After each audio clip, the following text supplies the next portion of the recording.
hadir yang terhormat pada hari ini di acara podcast Tanya Bertanya bersama presenter Anda, Mikael Julian Halim. Hari ini saya mengundang Saudara Brian untuk berbicara dengan kita tentang minyak bumi. Seperti yang kita tahu, minyak bumi ini sampai sekarang menjadi banyak kontroversi. Karena apa? Karena dianggap minyak bumi ini menimbulkan polusi, baik secara polusi udara maupun polusi di darat dan laut. Nah, banyak sekali pro kontra tentang minyak bumi ini. Jadi bersama dengan Saudara Brian di sini, kami akan membahas tuntas tentang masalah ini. Baiklah, terima kasih Saudara Miki atas kesempatannya. Oke. Jadi kita pada hari ini akan membahas beberapa pokok bahasan. Langsung saja ke pertanyaan. Oke, pertanyaan pertama, apakah benar minyak bumi ini sangat berbahaya bagi lingkungan? Ya, benar. Penambangan minyak bumi lebih tepatnya berdampak sangat buruk pada lingkungan. Contohnya saja, penambangan minyak bumi itu sendiri sudah menghasilkan berbagai banyak bahan zat kimia seperti butadiena, isoprena, dan benzena. Itu dapat menyebabkan berbagai penyakit kepada warga sekitarnya. Sudah banyak kasus di mana warga sekitarnya terkena berbagai gangguan kesehatan seperti iritasi kulit, leukemia, HIV/AIDS, dan juga stroke. Itu baru untuk lingkungan sekitarnya saja, belum lagi untuk polusi dan semacamnya. Oke, tapi sepertinya ya, untuk sekarang kita masih sangat bergantung pada minyak bumi. Contohnya untuk makanan dan minuman kemasan.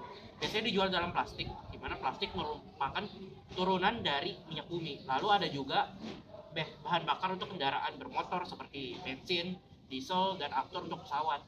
Lalu minyak bumi juga digunakan untuk aspal, untuk mengecor jalan. Jadi bagaimana dengan pendapat Anda? Saya mengerti bahwa minyak bumi memang masih banyak digunakan dalam berbagai sektor di bidang kehidupan. Namun, sebenarnya kan minyak bumi punya banyak bahan alternatif lainnya. Seperti, misalkan, penggunaan kendaraan BBM bisa dikurangi, diganti menjadi kendaraan penggerak listrik atau misalkan kendaraan listrik yang biasa kita sebut memang kendaraan listrik ya. Terus, untuk plastik, bukankah bisa diganti, yang dari minyak bumi ini bukankah bisa diganti dari aluminium foil, stainless steel, atau maka kita bisa menggunakan kertas? Ya, terima kasih atas solusinya. Tapi kalau menurut saya, kendaraan listrik yang Anda sebutkan itu, menurut saya kurang efektif untuk menggantikan kendaraan menggunakan bahan bakar BBM. Contohnya saja, untuk kendaraan listrik sendiri bisa 2,5 sampai 3 kali lebih kurang efisien dibandingkan kendaraan berbahan bakar diesel. Lalu untuk pengisian daya kendaraan listrik masih sangat lama dibandingkan untuk mengisi bensin kendaraan BBM. Lalu untuk tempat pengecasan kendaraan listriknya itu di Indonesia masih sangat terbatas dan dayanya masih belum sekuat di luar negeri. Jadi bagaimana menurut Anda? Oke, untuk itu mungkin memang benar. Transisi dari minyak bumi menuju ke kendaraan listrik membutuhkan banyak perubahan. Dan perubahan itu pastinya membutuhkan waktu yang sangat lama ya, tidak langsung serta-merta cepat. Namun, jika kita melihat terus kepada pengembangan signifikan, sebenarnya efisiensi pengisian baterai dan pengisian daya itu sebenarnya sudah sangat berkembang. Lalu juga ada bahan alternatif lainnya seperti hidrogen dan biofuel. Sebenarnya kedua ini mempunyai potensi yang sangat besar loh untuk menjadi energi ramah lingkungan. Lalu untuk energi hidrogen sebenarnya masih, ya saya akuin memang masih butuh banyak penyesuaian. Namun sebenarnya untuk biofuel ini sudah sangat oke loh untuk digunakan sekarang untuk menggantikan minyak bumi. Jadi bisa langsung digunakan gitu tanpa modifikasi apapun. Iya, maksud saya energi berbahan dasar biofuel ini sebenarnya bisa langsung digunakan di kendaraan bermotor. Kenapa? Karena susunan kimianya ini sangat sederhana, jadi hasil pembakarannya bakal lebih sempurna dan energi yang dihasilkan juga bakal lebih efisien. Oke, dari tadi Anda sudah menyebutkan tentang solusi-solusi untuk menggantikan minyak bumi ya. Tapi menurut saya, solusi ini masih tidak bisa diterapkan untuk sekarang. Karena solusi Anda ini masih dikembangkan ya. Belum sepenuhnya dapat digunakan di kehidupan sehari-hari. Jadi, selama kita menunggu untuk pengembangannya itu selesai, kebutuhan akan minyak bumi akan semakin meningkat. Dan semakin meningkat yang berarti polusinya itu akan semakin banyak. Jadi menurut saya, solusi yang Anda berikan itu tidak bisa mengkompensasi kenaikan polusi yang disebabkan oleh minyak bumi tersebut. Oke, baik. Terima kasih untuk kritik Anda dan masukan Anda.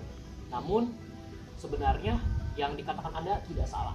Memang kebutuhan akan minyak bumi itu terus meningkat, sedangkan pengembangan teknologi menuju energi ramah lingkungan ini tidak seimbang, alias kebutuhan minyak bumi ini lebih tinggi daripada pengembangan energi ramah lingkungan ini. Kendaraan ataupun alat-alat lainnya yang membutuhkan energi ramah lingkungan ini. Tapi sebenarnya memang harus begitu. Memang yang digencarkan di mana kita harus beralih dari yang energi minyak bumi menuju energi ramah lingkungan ini atau energi listrik ini dan lain-lain, memang perlu digencarkan, memang perlu dilakukan. Kita memang harus sadar akan masalah ini. Kenapa? Karena minyak bumi ini sudah menimbulkan terlalu banyak polusi. Dan sebenarnya penanggulangan polusi dari minyak bumi ini sederhana saja, bisa dimulai dari kita sendiri. Contohnya, ketika kita ingin bepergian dalam jarak dekat, kita tidak usah naik kendaraan bermotor, itu sudah sangat membantu. Oh, supaya bahan bakarnya berkurang ya? Iya, selain itu untuk plastik kita juga harus beralih dari yang minyak bumi ke misalkan kertas, aluminium foil, atau misalkan jika kita ingin menggunakan plastik, gunakanlah yang tidak sekali digunakan. Tapi tidak semua jenis plastik itu bisa digunakan ulang. Ya, karena beberapa jenis plastik seperti PVC dan polisterin bisa luruh jika terkena panas dan kena air dalam waktu yang lama. Jadi jika luruh itu, partikel polimer di plastik akan menempel ke makanan dan jika termakan akan berbahaya. Nah, untuk jenis plastiknya sendiri ada yang jenis PET dan HDPE. Nah, mereka ini udah tahan panas, kedap air, dan tahan lama. Jadi ini adalah jenis plastik yang sebenarnya bisa kita gunakan untuk dalam kehidupan sehari-hari, namun tidak menimbulkan terlalu banyak sampah atau misalkan polusi dan lain-lain. Ya, terima kasih Brian. Nah, jadi pemirsa, minyak bumi ini memang banyak pro kontranya, banyak manfaat dan juga kerugiannya. Jadi, ini pilihan pemirsa untuk tetap menggunakan produk berbasis minyak bumi atau menggunakan produk lain yang lebih ramah lingkungan. Apakah kalian suka dengan pembahasan hari ini? Jangan lupa untuk follow akun-akun sosial media kami. Ada Instagram, TikTok, dan juga YouTube. Baik pemirsa, lalu saya bersama presenter kita yaitu Miki telah membuat mengenai bahasan dan data mengenai minyak bumi. Bagaimana dampak penggunaannya dan juga pro dan kontranya. Jika pemirsa tertarik, bisa mengakses link di bawah deskripsi. Ya, itu saja untuk tanya bertanya hari ini. Saya Mikael Julianto Halim. Saya Valentino Brian Pung Mengucapkan terima kasih.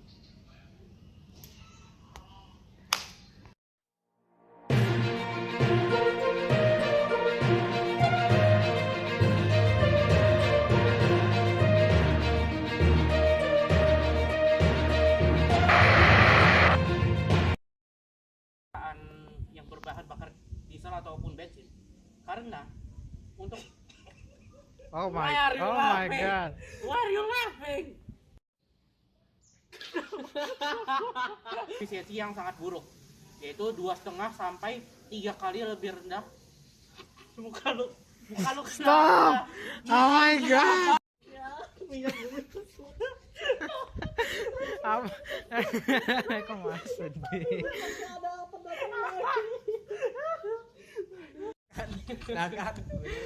Gara-gara bukankah minyak bumi ini mantap? Gua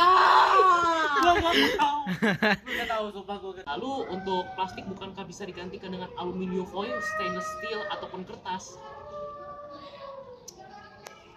Coba stop. Baik pemirsa, lalu saya bersama presenter kita yaitu Miki telah membuat mengenai bahasan dan data